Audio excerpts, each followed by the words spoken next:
Chapitre 10. Qu'est-ce que le péché originel?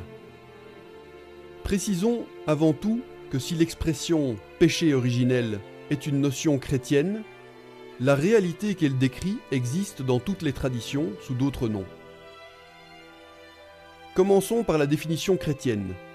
Le mot « péché » vient du latin « peccatum », que certains étymologistes traditionnels ont fait venir de « pes catenatus », pied enchaîné. Il s'agit donc d'un problème physique, exactement comme l'exprime son synonyme grec, amarthéma, qui désigne le fait de manquer son but. On pourrait donc dire que le péché originel est le fait d'être arrivé dans une matière à laquelle nous n'étions pas initialement destinés, d'être nés dans un corps animal. Puisqu'il s'agit d'un problème physique, il faut éviter d'en faire un problème moral, que l'on tenterait de résoudre par un comportement moral. C'est plutôt un remède physique qui s'avère nécessaire, comme le symbolise la communion des chrétiens.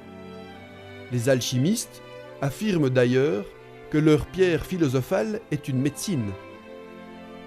Dans La nuée sur le sanctuaire, Descarteshausen décrit le péché comme se trouvant dans le gluten du sang. Il met donc, lui aussi, en évidence le caractère physique de cette réalité. Dans la tradition juive, on parle plutôt d'exil. Ce terme décrit le fait de n'être pas dans sa propre patrie. Quant au philosophe néoplatonicien Porphyre, il dit que malgré le caractère désagréable du lieu où l'on se trouve, on risque de perdre la volonté d'en sortir.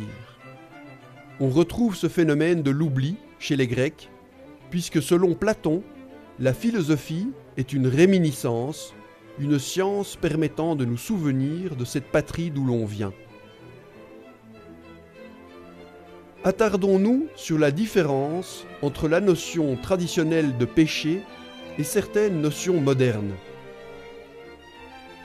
Aujourd'hui, on fait souvent de l'homme l'aboutissement d'une longue évolution ayant progressivement amélioré sa structure moléculaire.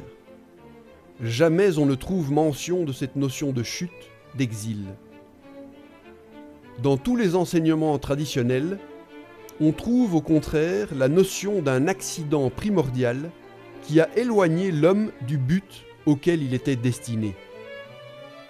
Cette notion de péché originel est évidemment la condition de tout enseignement spirituel ou religieux traditionnel, puisque, pour tenter de retrouver quelque chose, il est avant tout nécessaire de savoir ou d'admettre qu'on l'a perdu.